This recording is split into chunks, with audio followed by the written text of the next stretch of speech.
Amém. Podem se assentar. Vamos abrir novamente para continuarmos Apocalipse capítulo 6.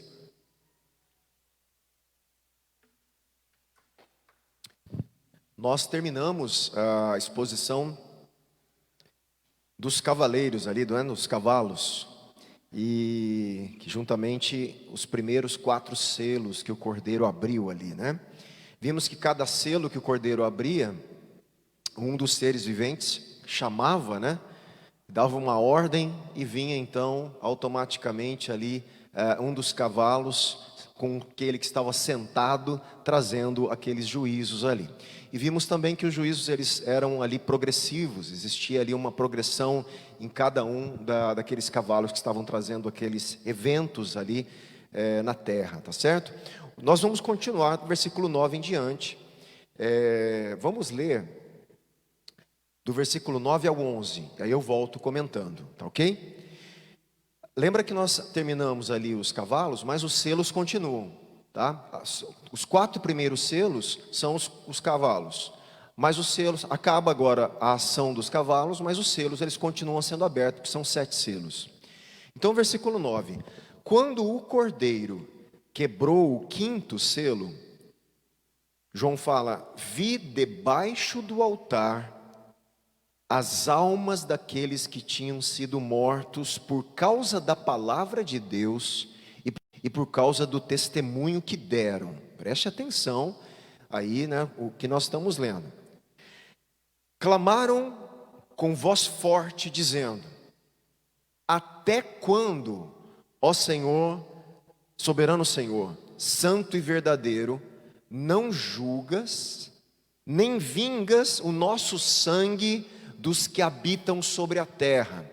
Eu vou lembrar de novo algo aqui antes de ler o último versículo. Em Apocalipse, os habitantes da terra, esse termo habitantes da terra significa os ímpios, os não salvos, tá? Porque aqui é óbvio que os mártires não estão pedindo para julgar a igreja que está na terra.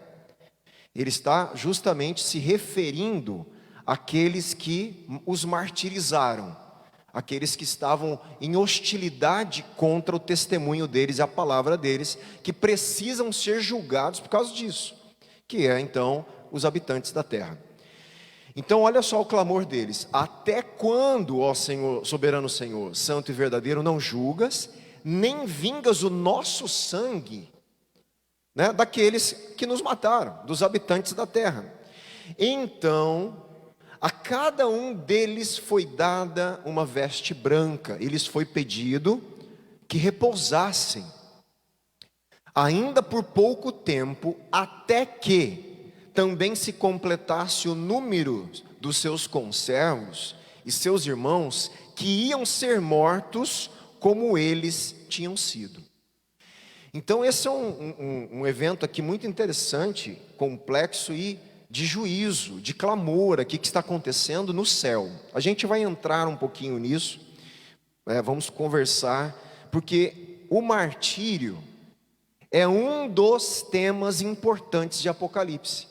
Nós conversamos aqui na igreja, né, sobre a igreja perseguida, temos falado da questão dos mártires, e justamente aqui nós voltamos, Apocalipse traz de volta isso para a gente, e a gente vai ver um pouquinho disso. Então, o 5º selo, que o Cordeiro está quebrando ali, né, que está no rolo, lembra que o primeiro ele quebrou, o segundo, cada quebra de selo tem acontecimentos. Agora ele quebra o 5º selo. A hora que ele quebra o 5º selo, João é capaz de ver as almas que estão no trono, debaixo do trono. Olha que interessante, debaixo do altar. E elas estão clamando por justiça, e o termo aqui é forte, por vingança. Vingança do sangue deles, tá? Então olha os termos aqui que são fortes.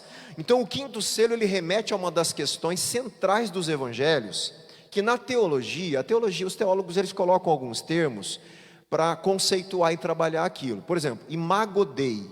Quando você vai estudar teologia, tem um termo que chama imago Dei, que é quando você vai estudar sobre a imagem de Deus no ser humano.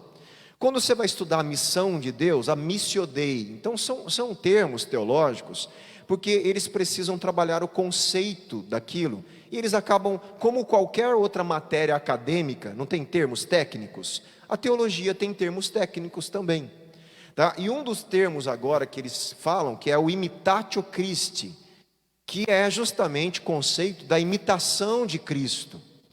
Os mártires passam por um processo de imitação de Cristo naquilo que se diz respeito às marcas de Cristo no corpo e na vida. Então, olha lá, também é um tema central. Isso a gente pode ler, vamos abrir alguns textos antes para você ver esse conceito na Bíblia. Marcos capítulo 8, vamos ler Marcos 8, 34 e 35.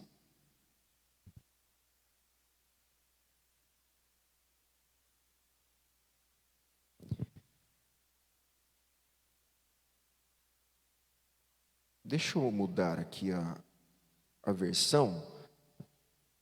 Miriam, eu vou colocar NAA, tá bom? Deixa eu padronizar aqui. Eu às vezes fico em NAA, NVI, e eu acabo para ficar padronizado aqui. NAA. Marcos 8:34. Então, convocando a multidão, e juntamente os seus discípulos, Jesus lhes disse: se alguém quer vir após mim, o que é isso? Vir após mim? Se tornar meu seguidor, meu discípulo. Se você quer ser meu discípulo, né? O que você tem que fazer? Negue a si mesmo, tome a sua cruz e siga-me. Então, Jesus deixou muito claro que para segui-lo tem um processo de negação do eu. Tem um processo de morte, que é a cruz, para segui-lo. Nós estamos no momento da igreja ocidental, que nós queremos seguir a Cristo sem nos negarmos. Nós queremos que Deus trabalhe para a gente. Nós queremos que Deus trabalhe para os nossos projetos, para os nossos sonhos, para os nossos desejos, para os nossos anseios. E Jesus está falando ao contrário: se você quiser me seguir, você vai negar a si mesmo. E você vai seguir agora a minha vontade, os meus planos, a minha missão, os meus projetos, os meus anseios. Isso é ser discípulo de Cristo. E ele continua, versículo 35. Pois quem quiser, olha só que forte, quem quiser salvar a sua vida, a perderá. E quem perder a vida por minha causa, olha só, o que diz? Segura aí que eu vou reler novamente lá em Apocalipse. Segura aqui, 6, 9. Vi debaixo do altar as almas daqueles que tinham sido mortos por causa da palavra de Deus e por causa do testemunho que deram. É justamente isso que eles estão vivendo. No versículo 35, quem quiser salvar a sua vida, perderá. E quem perder a vida, o que os mártires aqui fizeram, eles perderam as suas vidas. E pela causa, por minha causa e por causa do Evangelho, esse a salvará. Quer dizer, quem perde a vida por causa do Evangelho de Cristo, a sua vida está salva. Mas quem quer viver a sua própria vida, você vai perder sua vida eternamente. Isso é um conceito que é difícil a nossa igreja, quando eu falo igreja brasileira, ocidental, entender. Porque nós estamos o tempo inteiro buscando a Deus para salvar a nossa vida, para construir nossa vida. E Ele está falando, não, perca a sua vida pelo Evangelho. Deixa ela se desfazer em meio às prioridades do reino. E aí você vai salvar a sua vida.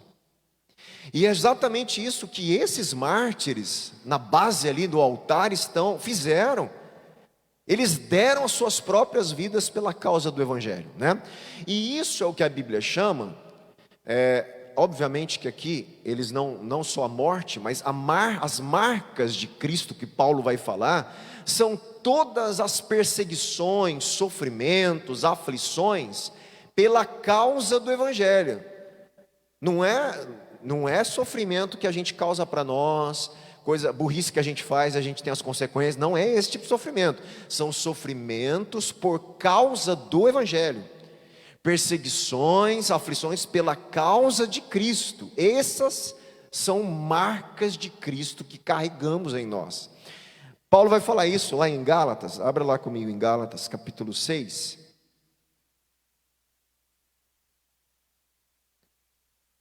Diz assim no versículo 17. Gálatas 6, 17. Quanto ao mais, ninguém me moleste, Paulo fala. Ninguém me atormente, né? Por quê? Porque eu trago no corpo as marcas de Jesus.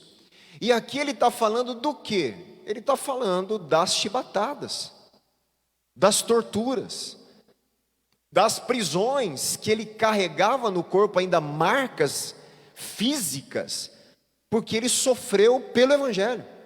Eu carrego em mim as marcas de Jesus, porque eu sofri por ele, eu fui preso por causa de Jesus, me açoitaram por causa de Jesus, são marcas dele em mim, eu estou marcado pelo evangelho, o meu corpo está marcado pelo evangelho, eu carrego as marcas de Jesus. E também em Filipenses, capítulo 1,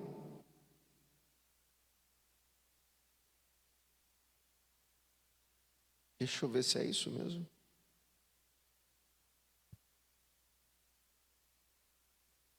Isso. Ó, que ele fala, Paulo fala aos Filipenses, capítulo 1, versículo 20. Minha ardente expectativa e esperança é que em nada serei envergonhado. Lembra que Paulo aqui, quando ele escreve aos Filipenses, ele está preso, não sei se todo mundo tem essa informação. Filipenses é uma das cartas, chamada cartas da prisão, tá bom? Paulo está preso, ele escreve Filipenses, Colossenses, Efésios, Filemão, ele escreve as cartas da prisão. E ele está preso aqui, ele está sofrendo as marcas, a perseguição por causa do evangelho. E ao ser preso, um dia nós vamos estudar melhor Filipenses, que é uma carta belíssima. A carta aos Filipenses é a carta da alegria. Um cara que está preso fala para a igreja ficar feliz e alegre com Cristo, tá? É um testemunho cristão extraordinário de Paulo aqui.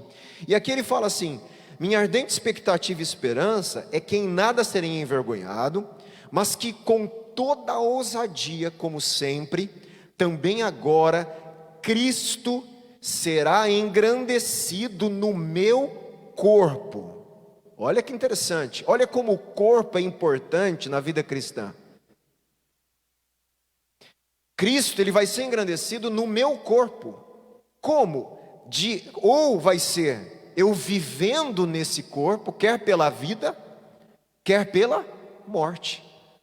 De qualquer jeito, Cristo vai ser engrandecido no meu corpo, no meu modo de expressar nesse mundo. Ou eu vou viver com esse corpo para Ele, ou vou matar esse corpo pela causa de Cristo. De qualquer jeito, Ele vai ser engrandecido. Essa é a atitude, né, do discípulo primitivo, os primeiros discípulos de Cristo. Que Ele nos chama a ser esse tipo de discípulo. Jesus não tem discípulo, né, por categoria diferente. Todo mundo Ele quer que ande com Ele como discípulos, pelo chamado do Evangelho. E aqui nós vamos ver também, pode voltar lá em Apocalipse, deixa aberto aí. Fica claro então que o martírio é um tema central do Evangelho, não só de Apocalipse, né? Na igreja primitiva, João havia visto discípulos mortos, gente. Antipas, um mártir, é citado em Apocalipse, no capítulo 2, versículo 13. Mas muitos morreram sob a perseguição de Nero, de alguns imperadores como Nero, Domiciano, e outros depois, mais ainda, né? E presumia que muitos outros ainda morreriam. Como diz o texto, que a palavra de Deus, pela palavra de Deus e pelo testemunho de Jesus. A mensagem desse livro é que o martírio, presta atenção, a mensagem do livro é que o martírio, ele é vitória sobre Satanás. Nós temos que entender o conceito do sacrifício. Do jeito que Jesus vence Satanás morrendo, e se entregando e dando sangue, a igreja vence dando sangue, morrendo, para depois ser ressuscitada como Cristo. O processo é o mesmo. Por isso que Jesus fala assim, não acho que vocês são melhores que o mestre, não. Eu li isso aqui no DIP, não foi? Se me perseguiram, vão perseguir vocês. Se me ouviram, vão ouvir vocês. Então, existe uma conexão do jeito da igreja viver com o jeito de Jesus viver. Por isso, em Filipenses também diz que haja em vocês o mesmo sentimento que houve em Cristo Jesus. Nós não podemos ter um mestre, um Cristo morto e ressuscitado e viver de forma diferente dele, não querendo o sacrifício do Evangelho. Não faz sentido seguir a Cristo assim. E é o que a gente encontra numa grande parcela de pessoas do nosso convívio cristão, não entendendo isso. Nós não estamos ensinando as igrejas, as pessoas, a sofrer por causa do Evangelho. E gente, por mais que ninguém no Brasil não seja ainda decapitado, torturado e preso por causa do Evangelho, as pessoas têm sofrimentos por causa do Evangelho. Coisas simples, mas tem. Eu vou falar aqui, por exemplo, nós temos gente aqui na igreja, acho que 2 casos, se eu não me engano, que está se convertendo e está tendo problema com os familiares em casa. Porque a família não aceita de jeito nenhum. Nós temos que ensinar para eles. É a sua cruz, meu irmão. Nós vamos orar para se converter, mas pode ser que não converta. Negue-se a si mesmo, tome essa cruz, siga o Evangelho com o teu pai te perseguindo dentro da sua casa. Faz parte das marcas de Cristo. Nós queremos só falar para ela, não, Deus vai te livrar disso. Deus vai converter sua família. E a verdade é que nem sempre. A verdade é que ele falou, se você quiser não amar mais o seu pai e sua mãe, você não é digno de mim. E esse é o Evangelho que nós temos que ensinar. Pois é, siga Cristo. E não ame seu pai mais do que a Cristo. Isso causa rompimentos familiares. Porque Jesus falou, eu vim trazer espada. O que ele está falando é que o Evangelho tem consequências. E consequências dentro dos nossos lares. Dentro da estrutura familiar, que não aceita você pelo Evangelho. É igual aquele que eu contei de um marroquino que está no Brasil, que eu ouvi há um tempo atrás o testemunho dele, que ele se converte, ele era de uma família islã, muçulmano radical, em Marrocos. Ele aceita Jesus, a família vai atrás dele para capturá-lo e levá-lo às autoridades muçulmanas de Marrocos para ele ser decapitado. O pai e a mãe. E ele tem que fugir de Marrocos e não pode pôr o pé lá, senão ele morre. Está no Brasil esse marroquino. E a história dele é uma história de arcar com as consequências do Evangelho. Não pode ter pai mais, não tem mãe. O pai e a mãe são inimigos, querem matá-lo, não tem família, não pode voltar para o país de origem. São as marcas de Cristo na vida desse homem. Então, de cada um de nós que estamos aqui, alguma coisa, seguir o Evangelho tem consequências.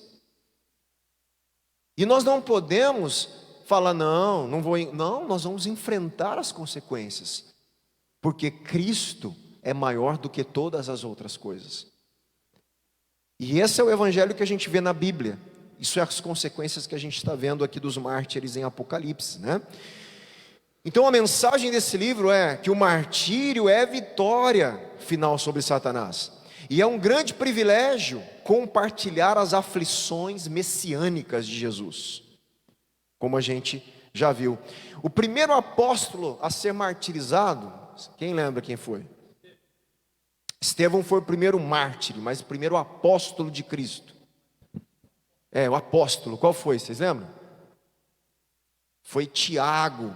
Sabe quem foi Tiago, irmão de João? Tiago era daquele núcleo dos três: Pedro, Tiago e João num barquinho. Isso lá em Atos 12, o martírio dele está em Atos 12. Pedro, Tiago e João. Pedro, Tiago e João subiram o monte da transfiguração. Pedro, Tiago e João foram convidados por Jesus para entrar em lugares que ninguém mandava todo mundo sair, só deixava Pedro, Tiago e João. Tiago fazia parte daqueles três mais íntimos que presenciaram algumas coisas que os outros não presenciaram. Vários, se eu não me engano, a cura, né, da filha de Jairo, que entrava, que estava morto, Jesus fala assim: dorme, todo mundo riu, e Jesus falou: vai todo mundo, sai daqui. Fica Pedro, Tiago e João. Eles presenciaram coisas íntimas. Ele foi o primeiro apóstolo a ser martirizado, em Atos capítulo 12, e morrer pelo evangelho. E logo Pedro, preso junto, foi.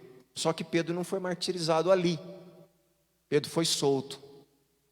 E a nossa concepção, olha só, eu já falei uma vez aqui, eu preciso pregar isso de novo. No mesmo capítulo 12, né, se você olhar ali, capítulo Atos 12, logo no início você vai ver o martírio de Tiago. Herodes, ele mata Tiago, provavelmente decapitado, a espada, a decapitação. E Herodes, olha o que Herodes, que Lucas conta pra gente, versículo 3. Vendo que isso agradava os judeus, Herodes mata, decapita Tiago, vê que os judeus ficam felizes, porque ele está matando os cristãos. Ele prossegue mandando prender também Pedro. O que ele queria fazer com Pedro? Matar também. Só que no caso aqui, Deus falou: não é a hora de Pedro, era a hora de Tiago, não era hora de Pedro.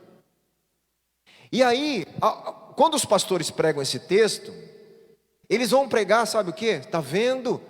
Deus livrou Pedro, a igreja orou. Você acha que a igreja não orou por Tiago? Orou por Pedro e Deus libertou Pedro. Aí então quer dizer que Deus amava mais Pedro do que Tiago? Não.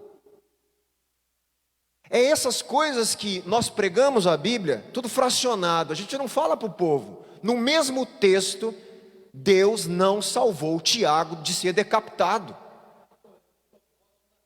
Exatamente. Mas o que acontece, Nivaldo? Se a gente não fala isso para as pessoas, dá a entender que Deus tem o compromisso de salvar todo mundo. E cada um é cada um. Tiago foi chamado para morrer decapitado. Pedro foi chamado para, nessa situação, ter uma libertação extraordinária, miraculosa, e ficar registrado em Atos para a gente. Nada. Por que ele é o maior? Guarda aí, Nivaldo, segura aí, para você não esquecer. Por que João Batista é o maior? Porque ele foi o que precedeu o Messias. Ele é maior por causa de Cristo. Pelo anúncio do Messias chegando, do cumprimento de todas as profecias. Ele é o último falando: estou abrindo o caminho porque ele está chegando. Lógico que ele é o maior, ele precedeu, foi o precursor do Cristo, do Messias. E ele foi decapitado. Sim, com esse chinês lá.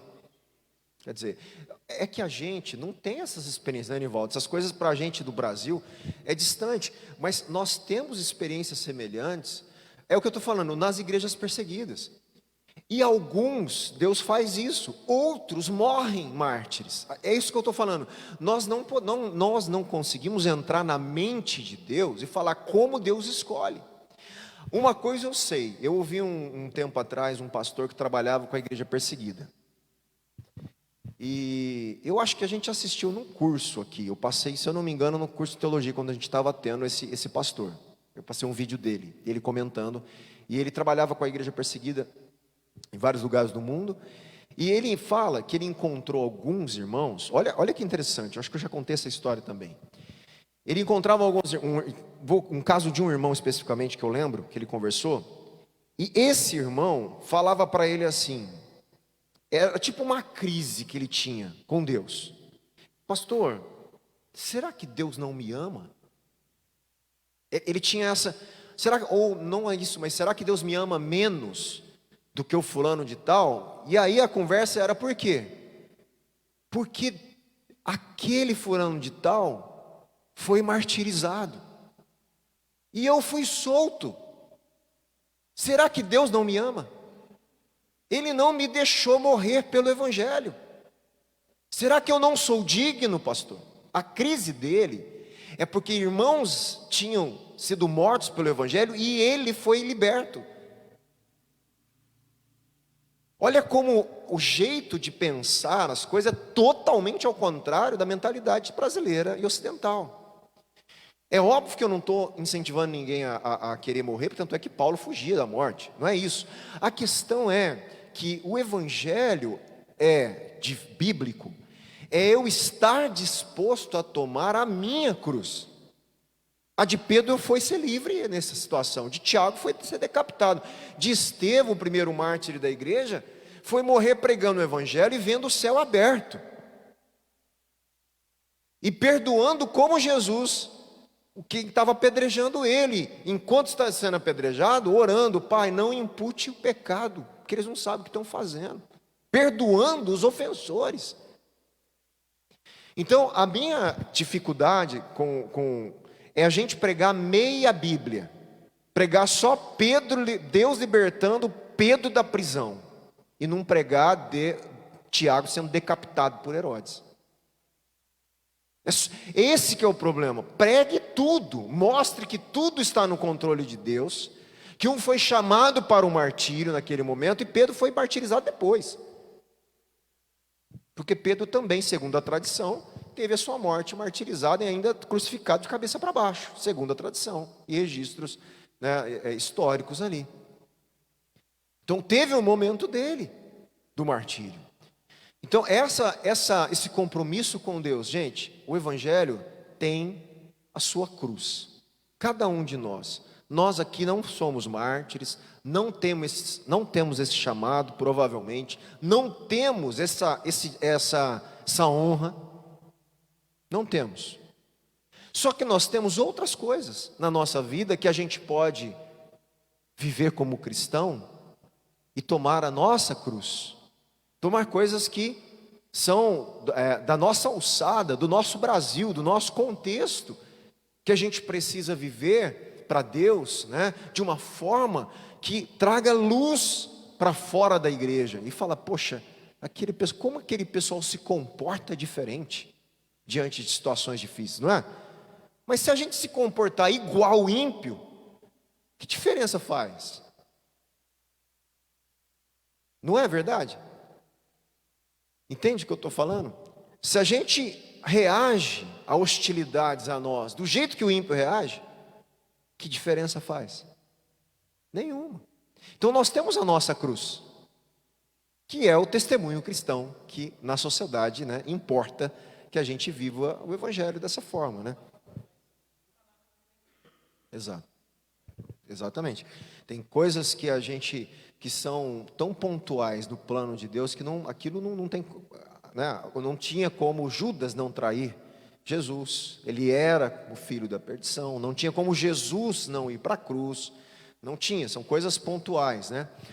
E exatamente, tem algumas coisas que acabam sendo, algumas coisas de Apocalipse, está falado, vai acontecer. Pode orar, não interessa, vai acontecer, né? Exatamente, mas não podia, né? Ele estava expressando a sua humanidade, a sua dor, a angústia, mas não pode, porque a cálice eu vou ter que tomar, é a vontade do meu Pai. A própria igreja que eu tenho falado de Esmirna, que Jesus fala, 10 dias de provação vai acontecer, alguns vão morrer, vai ser tão intenso aí, quer dizer, eles podiam orar para não acontecer, não interessa, ia acontecer. Igual quando Ágabo profetiza para Paulo, você vai chegar em Jerusalém, vão prender você, vai acontecer isso. O que os amigos de Paulo falam? Paulo, não vai para Jerusalém. Aí Paulo, o quê? eu estou pronto para ser morto lá se precisar. Paulo entendia, eu tenho que ir e Deus está me avisando que eu vou ser preso. Você entende como funciona a cabeça desses homens? Se for a minha cabeça de brasileiro, Deus me avisou para eu não ir. Você entende? Deus me deu um livramento. Deus falou para mim que lá, se eu for lá para Jerusalém, eu vou ser preso. O que eu vou fazer? Não vou. Ele está me dando o livramento. Paulo falou, não, ele está me avisando do que eu vou passar. Porque eu tenho, que ele já tinha me mandado ir, ele não mudou de ideia. Ele está me avisando que eu vou chegar lá e eu vou ser preso, e foi o que aconteceu.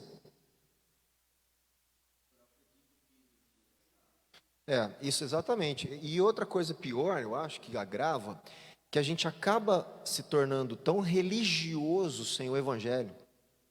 Aí a gente se fecha dentro do nosso mundo, cria uma sensação de religiosidade tão grande.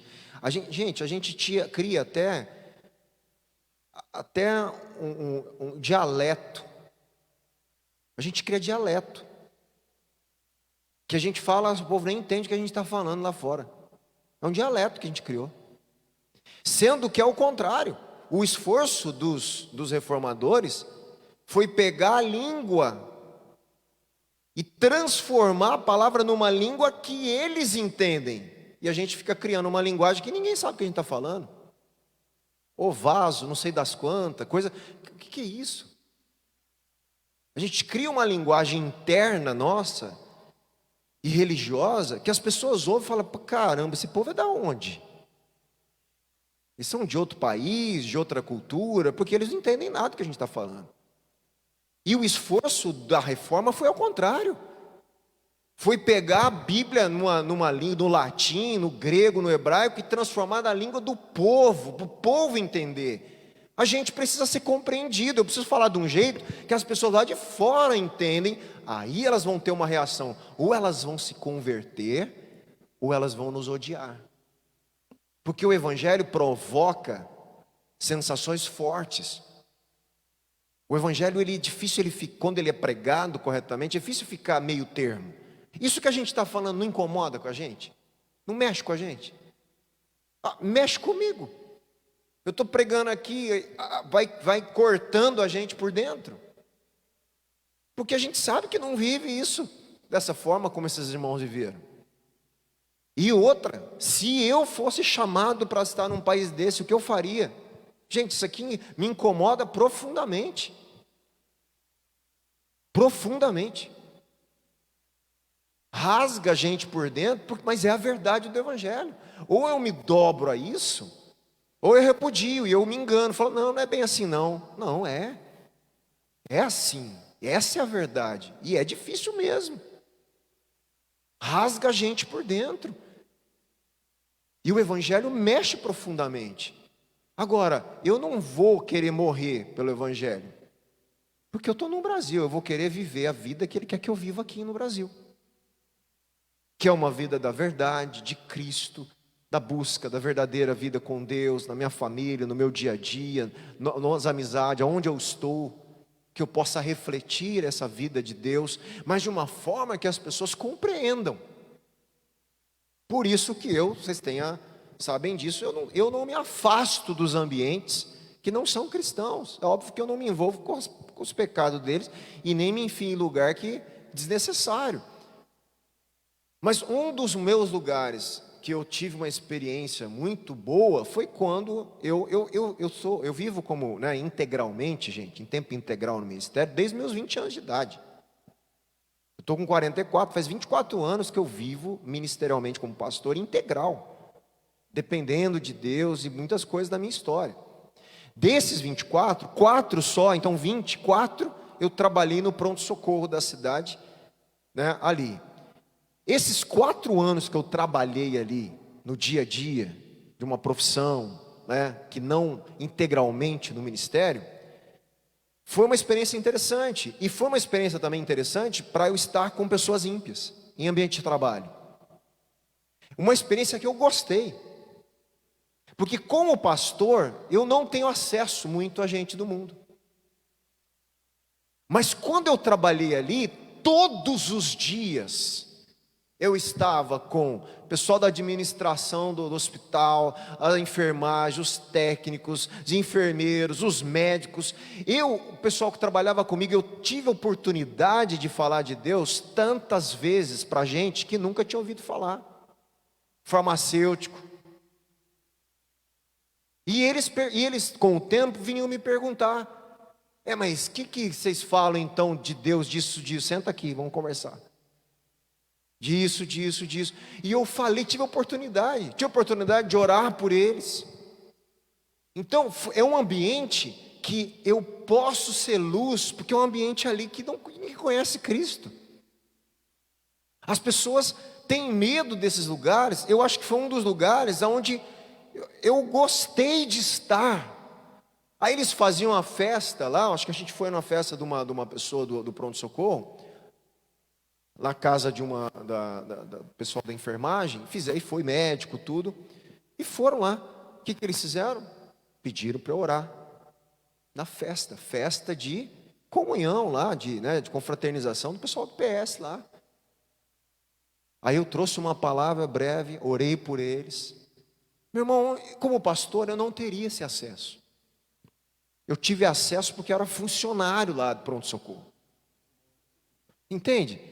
Isso é muito bom. Estar nesses lugares me dá acesso a gente que precisa ouvir o evangelho. Isso desde a minha época, do tiro de guerra, gente. Com tiro de guerra, olha quanto tempo, lembrando aqui, eu levei o tiro inteiro fardado para um culto. Na igreja que eu fazia parte na época, o sargento falou, eu dava bom testemunho para o sargento lá, eu fui o melhor atirador, trouxe o troféu para a cidade de tiro ao alvo, da regional de todos os tiros de guerra. E é interessante, na época que eu fui competir com um cara que era budista, que era o segundo melhor, estava competindo comigo, ganhei aqui em Penápolis e fui para a regional lá em Araçatuba, e aí estava o pessoal da região toda. Aí quando eu peguei em primeiro lugar, um sargento que era de Avanhandava, me conheceu, o sargento meu falou assim: você é crente igual você aí, viu? Porque o sargento era cristão também. Aí ele me conheceu: Sonsino, tudo bem? Rapaz, pegou primeiro lugar aqui. Aí ele falou para o sargento: está vendo, sargento? Deus honra os seus. Aí ele pregou para o sargento meu também, Então, você está entendendo? Foi um testemunho interessante. Quando eu saí do tiro e eu me tornei pastor, eu encontrei esse sargento meu na cidade. Aí ele falou: Sonsino, o que você está fazendo da vida? Eu falei: sargento, sou pastor. Ele falou: oxe, verdade? Não, mas você lavava jeito.